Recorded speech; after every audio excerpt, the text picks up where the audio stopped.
El Amazonas conserva el 25% de la diversidad, de la biodiversidad terrestre, y los esfuerzos por protegerlo han sido muchos, pero en el último tiempo ha sido muy difícil. Sus distintas formas de deforestación han tenido impacto, sobre todo durante los últimos años en la pandemia, tanto así que en 2021 se duplicó la deforestación en comparación al promedio entre 2009 y 2018, se duplicó. Esto se suma al contexto de las elecciones en Brasil, que aunque usted no lo crea, están directamente relacionadas. La deforestación de esta zona se ha transformado en un punto central en la campaña de ambos candidatos, porque se culpa al gobierno de Bolsonaro de ser responsable de que haya avanzado de esta manera la devastación del Amazonas. Para hablar sobre este tema es que hoy día estamos con Rodrigo Paraños, doctor en antropología y especialista en políticas étnicas y medioambientales. Rodrigo, muchas gracias por estar en Futuro 360. Yo que agradezco la invitación y la posibilidad de contribuir con el debate. Muchas gracias. Quiero partir un poco conociendo para ti, especialista en esta área y desde adentro de Brasil, cómo están viendo la situación actual en términos ecológicos del Amazonas. Bien, antes de más nada, la Amazonía es un sitio muy importante para todo el mundo por distintas razones, ¿no? Como he dicho, concentra 25% de la biodiversidad, pero también tenemos la sociodiversidad con más de 100 pueblos indígenas aislados, pueblos tradicionales y distintas formas de ocupación que mantienen una relación muy cercana de la conservación de la naturaleza. La Amazonía está distribuida en 9 países y 60% en Brasil, que más o menos es como 50% de su territorio.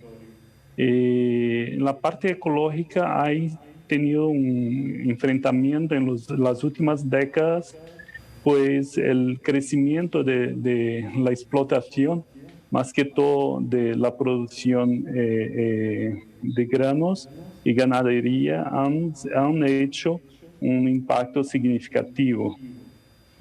Ese impacto significativo ha sido mensurado desde del final de los años 80 y apunta un aspecto de florecimiento que estaba muy alto en finales de los años 80 y empieza a caer hasta el principio de los años de 2000 cuando empieza el gobierno Lula y se crece de nuevo y después se vuelve a bajar. Y estaba bajando hasta el final del gobierno Dilma, cuando empezó a crecer de nuevo. En los últimos años está como antes del gobierno Dilma, con más o menos el doble de la deflorestación, según los datos del PRODES, que es el sistema más utilizado en Brasil para mesurar la Amazonía. Rodrigo, ¿de qué manera, ¿sí? Perdona que te interrumpa, pero de qué manera uno puede relacionar los periodos políticos con el aumento de la deforestación? ¿Qué es lo que se deja de hacer o lo que se hace para que la deforestación se dispare o reduzca? Entonces, como decía, hubo un crecimiento en principio del gobierno Lula para el cuadro anterior de 1988, 89, pero después se fue disminuyendo. ¿Por qué? Porque en el gobierno Lula empezó a crecer el número de personas que trabajan en la fiscalización, por ejemplo. Eso cambió el escenario desde la perspectiva de la fiscalización, del control de las actividades ilegales. Este año, por ejemplo, en el gobierno de Bolsonaro hubo un nuevo ingreso de nuevos agentes de fiscalización. Pero lo que pasa es que, como se dice, que si no hay control, y si es lucrativo la actividad ilegal, se pasa a ser parte del riesgo actividades ilegales. Y cuando tuvieron estas actitudes de los gobiernos de mejorar el sistema de control, ha tenido una buena respuesta. Y lo que pasa entre los dos gobiernos es que al principio, en el gobierno Lula, hubo empezó a se estructurar la cuestión de la fiscalización, algo que se fez solamente el gobierno Sarney y a lo largo del gobierno FHC fue muy débil. Pero en el gobierno actual, Bolsonaro, por ejemplo, hubo algunas experiencias que no fueron tan bien sucedidas, como la explotación de militares del ejército en la fiscalización. Pero los agentes fiscales son más habilitados para eso. Sí, y eso lógico. pasó con la... Sí. Me encantaría saber un poco el nivel de fragilidad en la que está este ecosistema a propósito de esta deforestación que ha avanzado tanto. El ecosistema de la Amazonía tiene un equilibrio y hace un aporte también al sistema de clima, por ejemplo, del resto del globo. Está conectado inevitablemente con otros ecosistemas y desde ese punto de vista, cuando uno rompe este equilibrio a través de la deforestación, qué pone en riesgo y en el fondo qué tan cerca estamos del punto de quiebre. Exactamente, puede-se dizer que a Amazônia absorve o doble del carbono que se produz e também por ser uma massa considerável de vegetação e umidade, hay todo un proceso que hace un cambio muy tenaz para nosotros de Brasil, por ejemplo, con el ciclo de aguas que se pasa desde el mar por arriba de la Amazonía, se llega a los Andes y se vuelve por el sudeste, que es una parte más central, cerca de São Paulo. Este cambio de disminución de bosque han considerado como un impacto muy fuerte en el sentido de los cambios del ciclo de lluvias. El centro del Brasil es una región de sabanas y esas sabanas ellas tienen 6 meses con lluvia y 6 meses sin lluvia. El año pasado, por ejemplo, hubo cuestiones que no habían registros antes disso, por ejemplo, tempestades de arena y tempestades de hielo en la mitad del año, cosas que claro, no se habían registrado hasta ahí. Hay todo un proceso de fragilización del ambiente de climas, además que todo por la explotación vegetal con queima de la madera.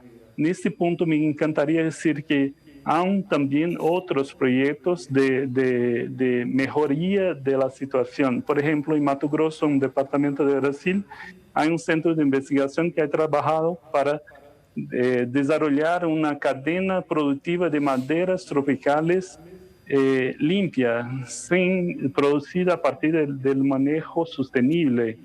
Esta cadena, por ejemplo, ya es capaz de manejar 1.000 hectáreas por año, sacando solamente 6 individuos vegetales por hectárea y garantizar un lucro de, por ejemplo, $250.000 por hectárea,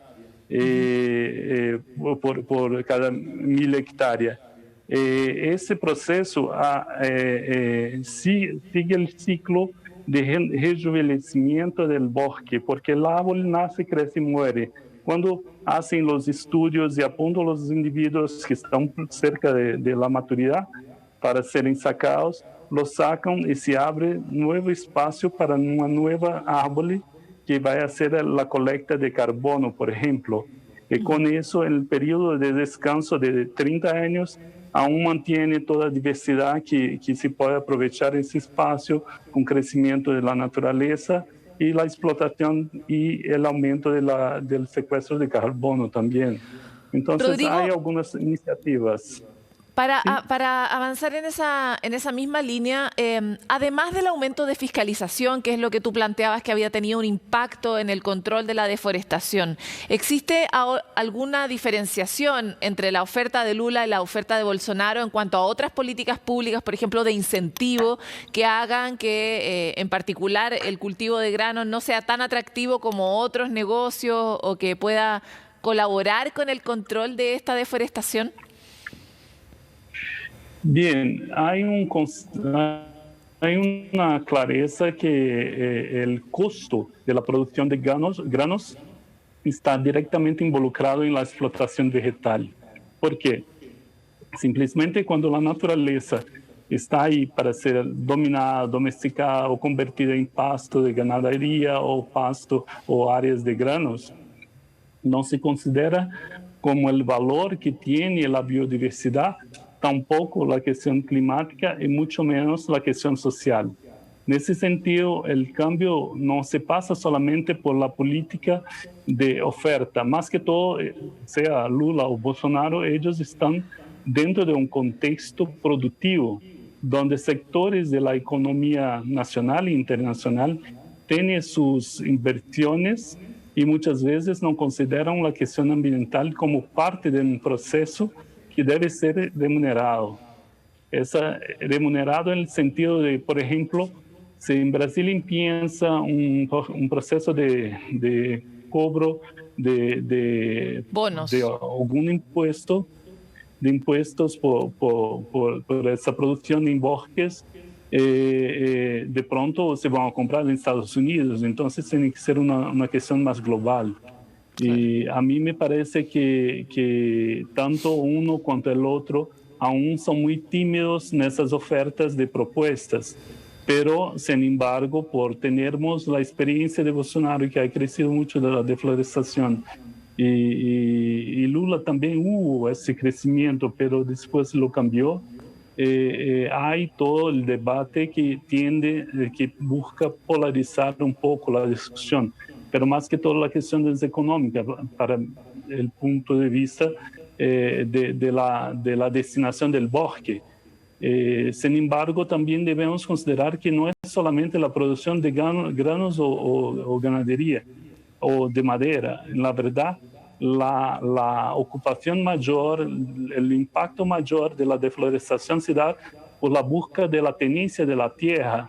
Son tierras muchas veces que no pertenecen al sentido privado o son destinadas al público o no tienen dueño, pero aún están abajo del Estado y las personas la ocupan con el interés de un día convertirla en propiedad privada.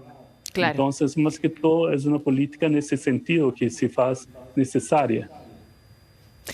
Rodrigo, te quiero agradecer por este contacto con Futuro 360.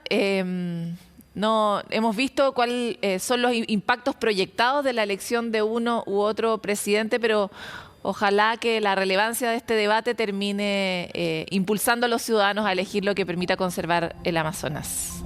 Muchas gracias por estar aquí. Ojalá así sea. Agradezco la invitación. Gracias a ti.